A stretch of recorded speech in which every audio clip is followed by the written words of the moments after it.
É isso aí, é isso aí. Então foi assim, eu comecei na fé acreditando desse jeito. Mas não é necessária essa confissão? É necessária a confissão de pecado, óbvio, mas não existe uma fórmula, né, cara? Tipo assim, se você teve um encontro de redenção com Jesus, em algum momento você vai renunciar. Você vai renunciar à velha vida, você vai renunciar a um monte de coisas, mas não existe uma fórmula, né?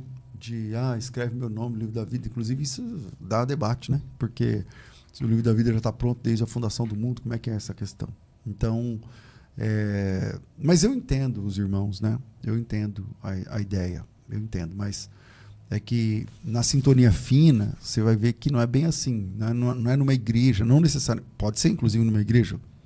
Quantas pessoas não se encontraram Jesus numa igreja, dentro das quatro paredes da denominação, ouvindo a pregação? Está tudo bem, né? Agora também pode ser no colégio, pode ser em tanto lugar. Deus não tem foro privilegiado, não tem uma... Que essa é a pergunta da mulher samaritana. Nossos pais adoram aqui, e vocês dizem que é lá em Jerusalém. O que essa mulher está perguntando é muito profundo, porque ela está dizendo o seguinte: nossos pais adoram aqui e não funciona para mim. Vocês, judeus, dizem que é em Jerusalém, mas o sangue da minha veia, ele é samaritano, então lá eu não posso entrar. O que essa mulher está perguntando para Jesus é o seguinte: onde eu encontro Deus? Porque meus pais dizem que é aqui, mas eu nunca consegui. Vocês dizem que é em Jerusalém, eu não sou bem-vinda. E Jesus fala para ela que, olha, se o assunto é qual o endereço dos dois é mais importante, o Monte Gerizim aqui, ou o Monte Moriá lá em Jerusalém, é o Moriá, mas isso vai mudar. Então isso que Jesus falou para a mulher é muito profundo. Jesus disse assim: vai chegar uma hora que nem aqui nem lá eles vão adorar a Deus de verdade, mas o Pai está procurando verdadeiros adoradores que o adoram em espírito e em verdade. Ou seja, explode-se nesse momento a cultura templária, sabe, Fábio? E aí Deus não tem mais um locus, né? Não tem mais um endereço privilegiado, porque no judaísmo tem um endereço. Você quer falar com Deus? É rua tal, número tal. Deus tem um endereço fixo, Deus ganhou um CEP. E a partir de Jesus, esse CEP acaba e você pode se consertar com Deus a partir de qualquer lugar. Mas é necessário aceitar a Jesus para ser salvo? Essa expressão que nós assembleanos usamos, aceite a Jesus para você ser salvo. Há essa necessidade?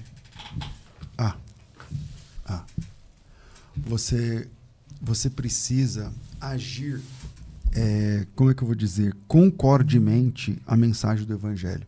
Mas é muito bom esclarecer, a sua pergunta é muito interessante, sobretudo nesse meio de debates de calvinismo, arminianismo. É muito bom esclarecer que, desde o princípio, o ensino bíblico é monergista. Significa, a salvação é trabalho de um só. Mono, um. O ergon é o trabalho.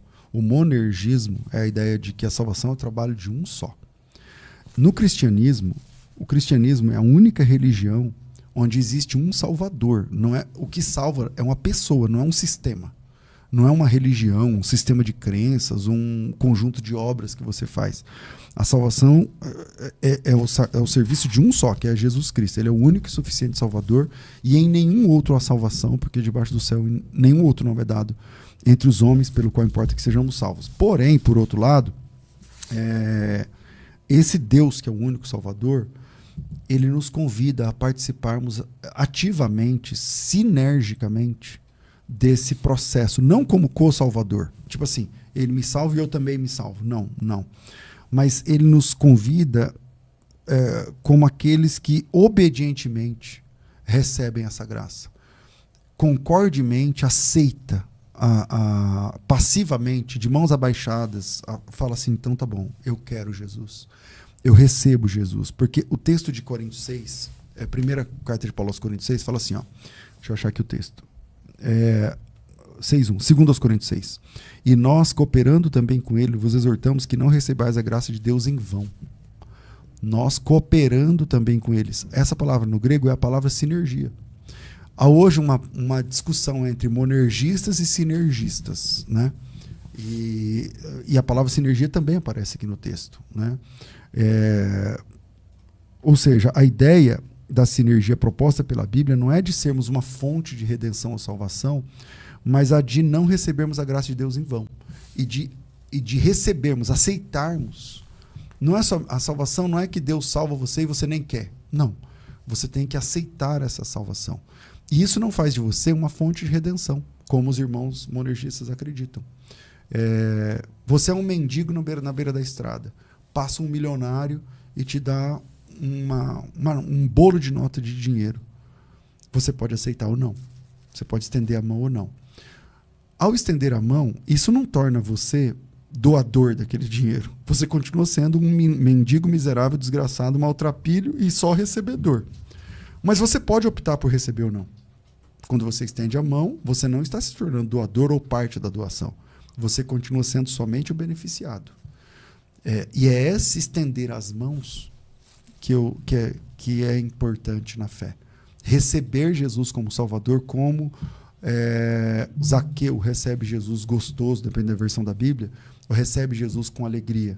E ele permite que Jesus entre na sua casa, e ao Jesus entrar na sua casa, ele fala: a partir de agora, metade do que eu tenho não é meu, eu vou dar para os pobres.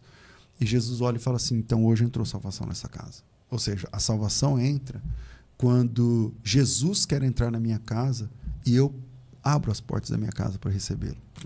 Eu aceito. Então esse aceitar é, de fato, muito importante. É necessário. É necessário. E então como a gente explica às pessoas que não conheceram a Jesus, não tiveram o acesso de conhecer a Cristo para poder aceitá-lo? Todas essas pessoas foram perdidas por não terem esse acesso de conhecer a Jesus, de não terem sido alcançadas com a pregação do Evangelho? Se é necessário aceitar Jesus, tem que haver a pregação sobre Jesus. A salvação é o trabalho de um, como eu disse. Esse um é Jesus Cristo. Ele é o autor e o consumador da salvação. Ele é o autor e consumador da nossa fé. E em nenhum outro há salvação. Então a salvação é a partir de Jesus Cristo. Eu entendo que alguns irmãos pensem que, como a pessoa não conheceu Jesus, então há meio que uma folga nesse sentido para que essa pessoa seja salva de alguma forma. Mas a ignorância não salva.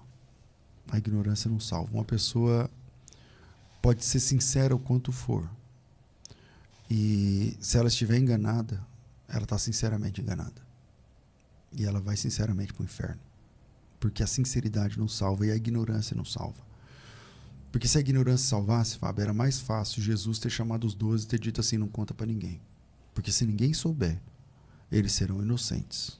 Porque se eles não sabem, eles são ignorantes, então eu vou ter que salvá-los por causa da ignorância.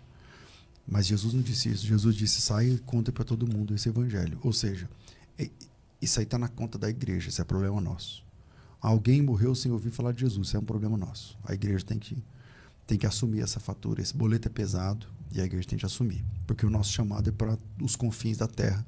E nossa ordem, a ordem que nós recebemos do nosso general, é pregar o evangelho a toda criatura. Agora, depois que eu li o Dr. Don Richardson no Fator Melquisedeque, não sei se você já leu. Esse ainda não. Esse livro redefiniu no mundo como a igreja enxerga povos não alcançados. Vale a pena. Aí eu entendo que haverá como é que eu vou dizer? Jesus disse assim: para quem mais é dado, mais é cobrado. Né? No juízo, mais será cobrado. Ou seja, há uma diferença então nesse juízo sobre isso. Isso é um fato. Parece que cada um será julgado conforme a quantidade de revelação que recebeu sobre Deus. Entende? Então, pode ser que Deus salve alguém que essa pessoa não se batizou nas águas? Sim, porque o ladrão na cruz não se batizou. Pode ser que essa pessoa não tenha conhecimento sobre trindade? Sim, porque não tem que ter um diploma teológico para ser salvo. Você não entra no céu passando numa prova, tipo no Enem, você tem que tirar 7, senão você não entra. Não é isso. Mas parece que cada um vai ser julgado baseado na quantidade de revelação que recebeu. E a igreja coopera com Deus, levando esse evangelho a toda criatura.